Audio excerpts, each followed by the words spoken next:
আওয়ামী লীগকে কোনো নির্বাহী প্রক্রিয়ার মাধ্যমে যদি নিষিদ্ধ না করা যায়, আওয়ামী লীগের বিচারিক প্রক্রিয়া নিষিদ্ধ করা যাবে। স্বৈরাচার, আমরা তাদেরকে স্বৈরাচার বানিয়েছি, ঠিক আছে। তারাই 1-2 দিনে হয় না, তারা 16টা বছর সময় নিয়েছে। আমরা 16টা বছর তাদেরকে কিছু বলতে পারিনি। আওয়ামী লীগকে আমরা নিষিদ্ধ করতে চাই কেন? শুধু আমি না, আপনি নয়, সারা বাংলার জনগণ বর্তমানে আওয়ামী লীগকে নিষিদ্ধ করতে চায়। যাদের ভিতর মনুষ্যত্ব বেঁচে আছে, যারা প্রিয় মাতৃভূমি বাংলাদেশকে ভালোবাসে, তারা চায় না যে আওয়ামী লীগ আর অনিষিদ্ধ অবস্থা থাকুক। সবাই চায় আওয়ামী লীগ নিষিদ্ধ হোক।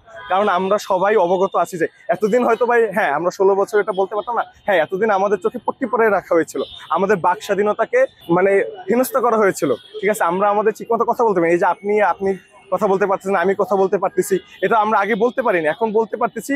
আর আমরা জানি যে এজন্য আমরা বর্তমানে সবাই সচেতন হয়েছে যে আওয়ামী লীগ বিগত 16 বছর গিয়েছে। আমরা চাই আমার বাংলাদেশ এমন কোনো পরিস্থিতিতে আর কখনো না যাক, আমার প্রিয় মাতৃভূমি এমন কোনো সিচুয়েশনে আর না যাক, কখনোই না পড়ুক। আর এবং এই আওয়ামী লীগকে নিষিদ্ধ করার মাধ্যমে যেন অন্যান্য যে গণতান্ত্রিক দলগুলো আছে তারা যেন সচেতন হয়, বাংলাদেশের জনগণ কি চায়, বাংলাদেশের ছাত্র সমাজ কি চায়, কি করলে আমার প্রিয় মাতৃভূমি ভালো থাকবে। আওয়ামী লীগ যে হত্যাযজ্ঞ চালিয়েছে, ইভেন যে ভোট চুরি করেছে, যেভাবে অবৈধভাবে ক্ষমতা থেকেছে 16 বছর, আগেই তাদেরকে নিষিদ্ধ করেছিল। কিন্তু দুর্ভাগ্যবশত এটা হয়তো আমাদের ব্যর্থতা, আপনাদের ব্যর্থতা, আমাদের পুরো জাতির ব্যর্থতা যে তারা এই যে স্বৈরাচার, আমরা তাদেরকে স্বৈরাচার বানিয়েছি, ঠিক আছে। তারাই 1-2 দিনে হয় না, তারা 16টা বছর সময় নিয়েছে।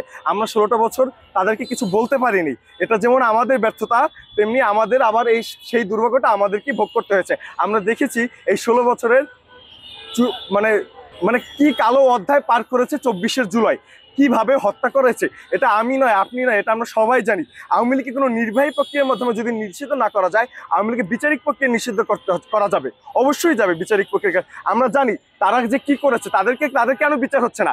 তাদের সুষ্ঠু বিচার হলেই তো তাদের নিষিদ্ধ করাটা আর এখানে কোনো দ্বিমত থাকার কোনো প্রশ্নই আসে না।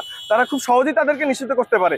বিচার হোক, আমার ভাইদের যেভাবে হত্যা করেছে, আমার ছাত্র ভাইদের যেভাবে হত্যা করেছে, আমার সাধারণ জনগণদের যেভাবে হত্যা করেছে, প্রতিটা রক্তের বিচার হোক, তাহলেই তাদেরকে নিশ্চিত করা হবে। আর তারা যে এই যে ভোর রাতের অন্ধকারে পালায়ে যে চটিকা মিছিল করতেছে, আরে ভাই তোদের কি মনুষ্যত্ব নাই? তোরা কি মানুষ না? আর প্রশাসন তো কিছু করবেই না ভাই, প্রশাসন তো ওদের ওই যে আঙুল চুষতেছে এখনো, বুঝছেন না? ওই যে দিল্লির মধ্যে এখনো প্রশাসন চাটতেছে। ওরা তো এমন না যে প্রশাসন জানে না বা এই বিষয়ে অবগত না, ওরা অবশ্যই জানে, ওরা অবশ্যই অবগত। কিন্তু ওই যে আঙুল ওদের চাটাচাটির অভ্যাস এখনো যায় নাই। কেবল 1 বছর খানেক হতে গেল তো ওদের চাটাচাটির অভ্যাস তো একদিনে পরিবর্তন হবে না, 16 বছর ধরে চাটতেছে, এখনো চেটেই যাবে। আল্লাহ যেন ওদের ঈমান দেয়, ওরা যেন ভালো ন্যায়, আমার প্রিয় মাতৃভূমিকে যেন ভালোবাসতে শেখে, তাহলেই হবে।